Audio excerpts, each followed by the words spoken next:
Chosen one, once upon a time, you were the go-to person for everyone's needs, the helper, the fixer, the emotional sponge. You were always available, always agreeable, always sacrificing. People didn't just rely on you, they used to bend. But now they can't even locate the old version of you. Why? Because the mat they used to wipe their feet on has been rolled up, cleaned off, and placed firmly in your own house. And the door, it's guarded by discernment. The truth is, people aren't upset that you're setting boundaries. They're upset because they no longer have access to the parts of you they used to manipulate. Psychologists have long confirmed that when someone who's been overly accommodating suddenly asserts themselves, it triggers cognitive dissonance in others. They don't recognize this new version of you and it unsettles them. Spiritually speaking, this isn't rebellion, it's resurrection. Like Elara, you didn't lash out or seek revenge, you simply woke up. You remembered who you were before people taught you to forget. And now, you're reintroducing that sacred version of yourself to the world. Of course it shocks people. They were comfortable with the version of you that stayed quiet to keep the peace. But real peace requires boundaries. This transformation is not about pride or ego, it's about soul preservation. When you say no now, it's not bitterness, it's clarity. When you pull back, it's not revenge, it's healing. And when they say smile gently and no, they're right. You've so let them talk, let them misunderstand. Your life is no longer an open field where anyone can roam free. It's a garden with gates, tended by wisdom and watered by divine discernment. You're not hard, you're holy. And holiness doesn't apologize for protecting sacred ground. Stay with us, because in this video we'll uncover why your spiritual evolution unsettles others and why that's exactly the proof that you're on the right path. Point 1. Your silence now screams authority. There was a time, maybe not long ago, when you used to twist yourself into knots, trying to explain your choices. Remember that? You'd craft whole mini TED Talks just to justify why you couldn't attend a family dinner, why you weren't replying to texts right away, or why you weren't comfortable lending someone money for the 5th time. You feared being misunderstood, disliked, or labeled selfish. So you'd pour out explanations, hoping it would soften the blow. But here's the truth. People who demand explanations usually aren't seeking understanding, they're seeking control. Now look at you. You've evolved. Your whole aura has matured. These days you say, I'm not available. And you leave it at that. No stress, no follow-up, no frantic list of excuses. And you know what's wild? That one sentence carries more weight than 1,000 apologies. You've become what some call a peaceful warrior. Someone who doesn't fight with fists or words, but with alignment, boundaries, and stillness. It's not that you've become cold or rude. It's that you've reclaimed your time, your voice, and your right to protect your energy. And oh, your silence, that's your spiritual sword. When you stop over-explaining, you disrupt the dynamic. People no longer know how to manipulate you because there's nothing left to debate. Silence is unsettling to those who thrive on chaos. Suddenly the ones who used to guilt-trip you are left talking to themselves. And you're busy sipping your tea, unbothered, moving with purpose and power. Here's a psychological fact. Over-explaining is often rooted in trauma. It's linked to a deep need to be understood and accepted, usually stemming from a time when your voice was ignored, dismissed, or punished. But healing teaches you something revolutionary. You don't have to be understood to be valid. You don't need to shrink or perform to keep people comfortable. Healthy people respect boundaries, toxic ones resent them. And let's not forget, your energy speaks volumes before your mouth even opens. Your calm presence, your focused eyes, your confident no, without a footnote, it's a whole sermon. People sense when someone has stopped negotiating their worth. You used to play chess with clowns, trying to win games that never mattered in the first place. Now you've left the table altogether. And when you remove yourself from petty drama, gossip circles, and energy vampires, something amazing happens. Clarity, freedom, peace. Chosen one, you must understand that not everyone deserves a front row seat in your life. Some people are meant to observe your rise from the cheap seats, and that's okay. Not everyone will get closure. Not everyone will get an explanation. That's not your burden to carry. You've earned your peace. Don't ever feel guilty for protecting it. Your silence is not empty. It's full of wisdom. It's full of power. It's full of everything you used to say, now condensed into a sacred pause. A well-placed silence can be more piercing than 1,000 words. It's a mirror that forces others to see themselves clearly without your emotional labor clouding the view. So keep walking like the peaceful warrior you've become. Let your actions speak. Let your boundaries breathe. Let your silence echo. And remember, the more you honor your peace, the more the universe will honor you. You owe no one an essay. You owe no one a performance. You owe only yourself the truth. And you've already found it. Welcome to your era of effortless power. Point 2. You no longer seek external validation. You used to be addicted to approval, and let's not sugarcoat that. It was a real addiction, not in the clinical sense, but in the emotional and psychological way that kept you hooked. That little hit of dopamine you got every time someone told you, "You're so kind, you're a lifesaver," or "What would I do without you?" felt like pure gold. Compliments were your currency. You handed out your time, energy, and sanity in exchange for just a few kind words. It wasn't just about being liked. It was about being needed, because being needed made you feel worthy. But here's the truth you came to learn the hard way. That kind of validation was a leash. A leash held in the hands of people who knew exactly how to keep you in line. Science backs this up. Studies show that our brains react to social approval in the same reward centers that light up with food, money, and even drugs. No wonder it was hard to break free. Praise felt good. Acceptance felt necessary. But somewhere along the way, you began to notice the fine print in those compliments, the catch, the emotional strings attached. You'd hear, "You're always there for me," and feel honored, until it became clear they expected you to always be there, regardless of your own needs. "You're so nice" began to sound less like admiration and more like a tool. Something people used to keep you compliant, agreeable, and silent. But now the script has flipped. You've realized that your worth isn't something that can be determined by applause or approval. Your worth is God-given. It's intrinsic. And the moment you accepted that your validation doesn't come from people, but from the Creator Himself, something radical shifted in your soul. You stopped being manipulatable. Compliments no longer hook you. Guilt trips no longer move you.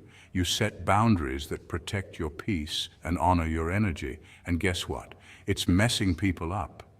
Those who once thrived off your self-abandonment are confused. They don't know what to do now that the old tactics don't work. They used to say, "You've changed," like it was an insult, but you hear it as confirmation. Yes, you have changed. You've upgraded your identity. You're no longer driven by the need to be needed. You're driven by purpose, not people-pleasing. You serve from a place of love, not lack.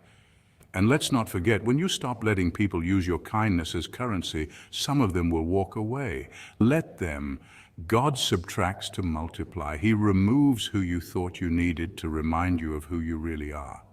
You don't need a cheerleader when you have the Creator. You don't need applause when you walk in divine alignment. You don't need guilt trips when grace has already redeemed you. Ironically, your withdrawal from approval has made you more powerful. Why? Because self-validation is unshakable.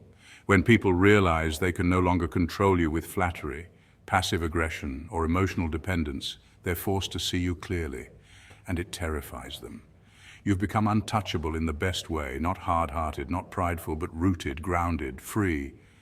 And here's the twist. The same people who once mocked your boundaries or tested your resolve will in time respect it. Maybe not today, maybe not publicly, but trust me, they see it. Because strength, when grounded in love and faith, is undeniable. You've shown them that your kindness wasn't weakness, it was restraint. Your generosity wasn't desperation, it was overflow. Now, your boundaries say, "I love myself enough to protect what God has placed within me." So go ahead, walk boldly. You're no longer seeking permission to be whole, you are whole. Your old self craved claps and nods. Your new self walks with God. And in that holy confidence, you've become a new kind of dangerous. The kind that can't be controlled, only respected. Point 3, your energy isn't easily accessible anymore. You're not replying instantly anymore. You're not running to your phone at every ping or jumping at every wide that pops up in your notifications. You're not showing up to every party, every brunch, or every emergency that was never really your emergency in the first place. And guess what? People are big mad. The group chat's quieter. The invitations are fewer. Some folks even think you've changed. And guess what again? You have. Because your energy used to be a free buffet available to anybody with an appetite for your time. But now it's by reservation only. And not everyone's name made the guest list. This isn't selfishness, it's spiritual self-respect. Chosen one, understand this. Your energy is currency, and not monopoly money either. We're talking spiritual gold, baby. And when you give it away carelessly, it doesn't just deplete your energy, it can derail your purpose. Not everyone who claps for you wants you to win. Not everyone who texts you cares about your well-being. Some people are just addicted to your light. They don't want to grow, they just want to be warmed by your fire. Let's get into some science for a second. According to studies in psychology and neuroscience, mental fatigue is real, and it comes not only from doing hard work, but also from managing constant social interactions and emotional demands.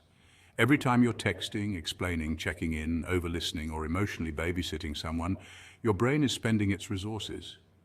You become more tired, more irritable, more drained, and less creative, less motivated, less you. That's why boundaries aren't walls, they're filters. Boundaries let the love in, but keep the leeches out. They're not about being rude, they're about being rooted. When you learn to honor your energy, you begin to see who was there for you, and who was just there for your access. And when that access gets cut off, oh, the true colors start to show like it's laundry day. But don't let the tantrums make you turn back. You might hear things like, "You've changed," or "You're acting funny," or "You think you're better than us now." No, you're just no longer entertaining low-vibration drama in high-definition clarity. You're healing, you're aligning, you're ascending.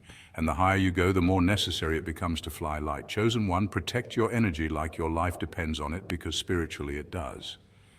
The Bible says in Proverbs 4:23, above all else, guard your heart, for everything you do flows from it. That's not just poetic advice, it's a divine survival tactic. Your heart, your mind, your spirit, your energy, these are sacred. And if you allow every phone call, every DM, every invite, and every drama dump to invade that sacred space, you lose your clarity. You stop hearing your inner voice. You disconnect from source. And let's be honest, it's not your job to make people comfortable with your growth. You don't owe everyone an explanation for your evolution. Some people only liked you when you were exhausted and available. They preferred you drained, distracted, and dimmed. But you're not shrinking anymore, you're shining. So yes, be slow to reply. Miss the party, skip the tea, let the chat bubble stay empty. You've got bigger things brewing. You're not being rude, you're being real with yourself. Your destiny deserves focus. Your mission requires silence sometimes. Your peace costs too much to put it on sale again. So if they're mad, let them be mad. That's their lesson to learn. Meanwhile, you keep glowing in the direction of your purpose. Because those who are truly meant for you will honor your space, match your energy, and respect your boundaries like the sacred force field they are. You're not acting different, chosen one. You're just finally acting according to your divine design. Point 4. You say no without the 20-minute backstory. You used to apologize before saying no. I'm so sorry, but I really can't make it because stop. That version of you was raised to believe that kindness meant sacrificing yourself. That politeness required performance, that saying no without offering a long-winded explanation was rude or selfish, but not anymore. You've evolved. And now your no is a full sentence. No guilt trip, no return policy, just no, clear, calm, and unapologetically honest. This shift isn't just about boundaries, it's about power. Saying no without apology is one of the highest forms of self-respect. In fact, psychologists have long emphasized that boundary setting is essential for emotional and mental well-being. Dr. Brené Brown, a leading researcher on vulnerability and courage, puts it best. Daring to set boundaries is about having the courage to love ourselves, even when we risk disappointing others. When you start saying no without guilt, you stop abandoning yourself for the comfort of others. You learn to hold space for your own needs, even if it makes people uncomfortable. But here's the twist most people don't see coming. When you stop apologizing for protecting your peace, you gain more respect, not less. Competent, self-aware people recognize the strength it takes to say no in a world that constantly demands yes. Saying no doesn't make you cold, it makes you clear, and clarity is magnetic. There's a fascinating psychological term called the reciprocity rule, which suggests that people often give back what they receive. So when you continually say yes out of guilt, people expect more from you. But when you start saying no from a place of quiet confidence, people begin to mirror that respect. They learn that your time is valuable, that your energy isn't up for negotiation. that your boundaries are not a debate, they're a declaration. Saying no is also spiritual. Every time you say no to something that doesn't align, you're saying yes to something higher. Your peace, your calling, your growth. Your no becomes sacred. It's your way of telling the universe, I trust that I don't have to overextend myself to be loved, that I don't need to hustle for my worth or bend to every request just to be seen as good, kind, or worthy. You no longer confuse self-sacrifice with love. You've upgraded from being a people pleaser to being purpose-driven. Think of it like this. Every no is an energetic filter. It protects your time, your heart, and your focus. It ensures that only what's meant for you flows toward you. And yes, at first, it might ruffle some feathers. People who benefited from your inability to say no will guilt-trip you, question you, and even try to manipulate you. Let them. That's their discomfort with your boundaries, not yours. You're not responsible for managing other people's reactions to your no. You're responsible for honoring your inner voice, for protecting your peace, for trusting your gut when it says, don't go and don't give, or not this time. And once you start living this truth, something magical happens. You begin attracting relationships and opportunities that don't require you to shrink to fit in. So if you've just started embracing your unapologetic no, take a deep breath and keep going. You're not being rude. You're being real, you're being responsible with your energy, and you're finally living from a place of self-trust, not social pressure. Your no doesn't need dressing up. It doesn't need a PowerPoint presentation. It just needs to be said with love and conviction. Because the most powerful sentence you'll ever speak is the one where you say, no thank you, and walk away, knowing you honored yourself fully. Point 5. You hold others accountable without losing your cool. Let's talk about one of the most underrated superpowers of emotional evolution. The ability to call people out, not with rage or revenge, but with love and wisdom. You have mastered this art. And that's not just growth, that's spiritual maturity in motion. Remember the old version of you, the one who used to dodge confrontation like Neo dodged bullets in the Matrix. You'd feel the tension rising in a room and immediately shrink into yourself, overthinking everything, rehearsing conversations in your head, but never saying a word out loud. You hated rocking the boat. You feared rejection, conflict, and being misunderstood, so you stayed quiet, swallowed your feelings, and hoped things would just resolve themselves. Spoiler alert, they never did. But now, oh, you're different. You don't erupt, you don't shame or blame, you breathe, you pause. You reflect, and then you say it with clarity and grace. Hey, that behavior didn't sit well with me, let's talk. And just like that, you disarm people, not with passive aggression, not with silent treatments or venomous clapbacks, but with truth delivered through love. Psychologists call this assertive communication, and it's considered the healthiest communication style among the four: passive, aggressive, and assertive. It's about respecting yourself and the other person, stating your needs clearly without trampling theirs. According to the American Psychological Association, assertive communication reduces stress, strengthens relationships, and boosts confidence. It's not about being right, it's about being real. But here's the twist. Your ability to speak truth in love doesn't just show maturity, it signals divine confidence. See, divine confidence is different from arrogance. Arrogance is rooted in fear and comparison. Divine confidence is rooted in knowing who you are and whose you are. When you walk in that truth, you no longer need to prove your worth. You simply express it. What stuns people is how calmly you do it. They expect a meltdown. They expect old wounds to resurface and old habits to return, but instead they meet someone who's grounded.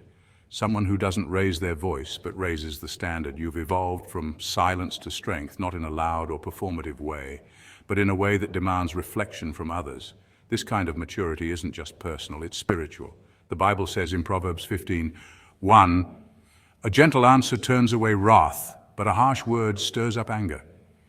You live that now. You don't let bitterness eat away at your peace. You hold people accountable and give them the dignity to grow. That's power, that's leadership, that's love in action. And yes, it shocks people, especially those who remember you from your conflict-avoiding days. They can't quite believe how you've changed. But the truth is, you didn't just change, you transformed. You learned that avoiding conflict doesn't preserve peace, it only delays war. So now you address issues without becoming the issue. You don't need applause for that transformation either. You just need alignment with your values, your voice, and your creator. Because when you're aligned, you're unstoppable. So, the next time you speak up with kindness and courage, know this: you are embodying a higher vibration. You're showing others that emotional intelligence is the new flex. And most importantly, you're reminding them and yourself that growth is possible. Conflict can be healthy and love can still be firm. This is your glow up. This is your spiritual muscle memory in action. You don't confront to crush. You confront to connect. And that, dear one, is what sets you apart. That's not just growth. That's divine confidence. That's spiritual elegance. That's you.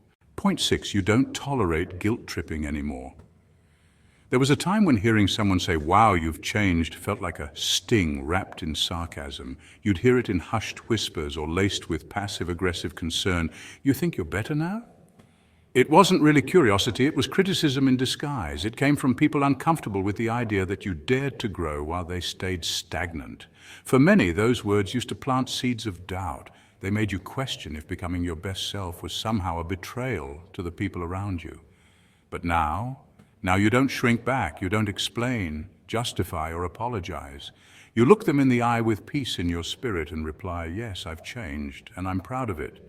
Because growth isn't random, it's intentional. Psychologically, the process of personal transformation involves a phenomenon known as identity shift. According to developmental psychology, especially the work of James Marshall on identity status, true growth requires moving from a state of identity diffusion, where you're uncertain or passive about who you are, to identity achievement, where you've actively explored and committed to values and beliefs. This isn't a light switch, it's a journey. You outgrew environments that made you feel small. You faced your traumas, recalibrated your values, and rewrote inner narratives shaped by fear and insecurity. That takes guts. That takes divine grit. But as you evolve, something strange happens. The resistance doesn't always come from strangers. It often comes from those closest to you. This is called identity shift backlash, a well-documented psychological response where others react negatively when someone undergoes personal growth. It disturbs the dynamic. People get used to your old self, and when you no longer fit into that mold, they feel threatened. Your peace challenges their chaos. Your healing reminds them of what they haven't addressed. Your boundaries become uncomfortable for those who benefited from your lack of them. And instead of adjusting, they lash out. But that backlash, it's not your burden. In fact, it's often confirmation that you're on the right path. Chosen one, growth is not meant to be universally accepted. Jesus himself faced backlash when he walked in divine authority. People in his hometown said, "Isn't this the carpenter's son?" Matthew 13:55. They were offended not by who he was, but by who he was becoming in front of their eyes. Your journey is no different. When you level up, spiritually, emotionally, mentally, you disrupt comfort zones. You become a mirror people didn't ask for but desperately need. Here's the spiritual truth. Your transformation isn't just about you, it's also about what God wants to do through you. When you rise, you become a living testimony that healing is possible. Your presence becomes prophetic. Your walk becomes a sermon. And your change forces others to confront their stagnation. Some will be inspired, others will be irritated. Either way, you are doing what you were called to do, elevate. And let's not forget, many of those who mocked your growth were divine assignments. Their rejection was a redirection. Their gossip built your resilience. They taught you what fake love looks like so you could recognize real love when it comes. It was all part of the plan. Romans 8:28 says, "All things work together for the good of those who love God." That includes the betrayal. That includes the judgment. That includes the long nights you spent questioning yourself. Every ounce of pain was planting seeds of purpose. So no, you're not bitter. You're better. You're no longer trying to be liked. You're determined to be aligned. And when they see the glow up, when they come back with their confused looks and say, "You've really changed," smile. Not out of spite, but out of strength, and respond with grace. "Yes, I've changed, and I'm proud of it." Because of the version of you today, it's built, not born. It's healed, not hiding. And it's chosen for something greater. Point 7, you prioritize your peace over people-pleasing. This is the boundary that cuts the deepest, not just for others, but for the past version of you. The version who swallowed your truth to keep things calm, who bit your tongue so others wouldn't feel uncomfortable, who made yourself smaller just to avoid the sting of conflict. You were the emotional glue, the peacemaker, the fixer of everything but yourself. You made a religion out of harmony, even if it meant waging war against your own soul. But something changed. It wasn't sudden. It was a long, quiet, painful awakening. A shift that didn't arrive with fanfare, but with moments of spiritual fatigue so heavy you couldn't ignore them anymore. You got tired of being tired of being the strong one, tired of being the one who bled emotionally in silence while offering bandages to everyone else. And in that weariness, you finally heard the whisper of your true self rising up. Psychologically, what you experienced is something therapists and researchers have a name for: fawning. It's a trauma response, often born from environments where approval was survival. The nervous system adapts by learning to please, pacify, and appease. But that coping mechanism, if left unchecked, becomes self-erasure. Studies show that chronic people pleasers often face higher rates of depression, anxiety, and even depersonalization, a disconnection from one's own identity. Why? Because you can only suppress your needs, voice, and truth for so long before your inner self starts screaming for freedom. Your brain was never meant to operate under constant emotional camouflage. When your fight or flight system is constantly triggered by the need to keep others happy, your body pays the price. Sleep disturbances, gut issues, even immune problems, it's all connected. Your biology was trying to tell you what your soul already knew. Peace that costs your peace isn't peace, it's spiritual debt. So now, here you are, no longer betraying yourself just to be liked, and this new boundary, it's a shockwave. People don't know how to react to the new you, the one who says no without softening the blow, who walks away without guilt, who chooses quiet over chaos. They were used to the old script. They liked that version of you. The one who bent, who yielded, who was always available. But boundaries change the narrative. They say, I will not be emotionally manipulated. I will not abandon myself so you can be comfortable. And yes, that rattles cages. But those cages needed rattling, because true connection should never require self-abandonment. And let's get one thing straight. Boundaries are not walls. They're bridges to healthier relationships. Neuroscience supports this. When you are calm and centered, your prefrontal cortex, the part of your brain responsible for decision-making and emotional regulation, functions more effectively. You become more logical, more empathetic, and more discerning. You don't react, you respond. This is why spiritual peace isn't just a feeling. It's a neurological superpower. It sharpens your intuition, elevates your relationships, and enhances your clarity. That's what happens when your energy is no longer being siphoned by people who only take and never give. But here's the truth most won't tell you. This evolution will offend people. Your growth will become a mirror that reflects their stagnation. Your no will sound like rebellion to ears that are used to your compliance. But let them talk. Let them call you different, distant, or difficult, because you didn't come this far to keep making yourself digestible. You came to reclaim your God-given identity, and that means choosing divine alignment over social approval. You've learned that your peace is sacred, and giving it away recklessly is spiritual bankruptcy. Chosen one, your awakening is your anointing. The very thing that used to make you feel weak, your sensitivity, your empathy, your compassion, has become your armor, but now it's guided by wisdom, and wisdom sets boundaries. Because boundaries are not about rejection, they're about recognition. You recognize your worth now. You recognize what you bring to the table. You recognize that if keeping someone in your life means losing yourself, then it's not a relationship, it's a trap. So don't apologize for evolving. Don't shrink to fit rooms that can't handle your truth. Don't explain your boundaries to people who benefited from your lack of them. This journey isn't about being mean, it's about being real. And realness at its core is holy. God didn't create you to be a doormat. He called you to be a gatekeeper of your soul. So let the world misread you. Let them mislabel your strength as coldness. That's fine, because those who truly carry light will recognize it in you. And those who don't, well, they were never meant to walk with you on this next level anyway. This boundary isn't bitterness, it's clarity. It's the sacred refusal to betray yourself ever again. And it marks the beginning of your true alignment, not with the expectations of others, but with the divine design placed within you. Let this be your declaration. I belong to God, not to guilt, not to people-pleasing, not to fear, and definitely not to anyone who benefits from my silence. Keep building those sacred fences. Keep honoring the new version of yourself, because the world needs more people who are rooted, aware, and unapologetically whole. And if that shocks them, so be it. That shock is simply the sound of your soul coming home.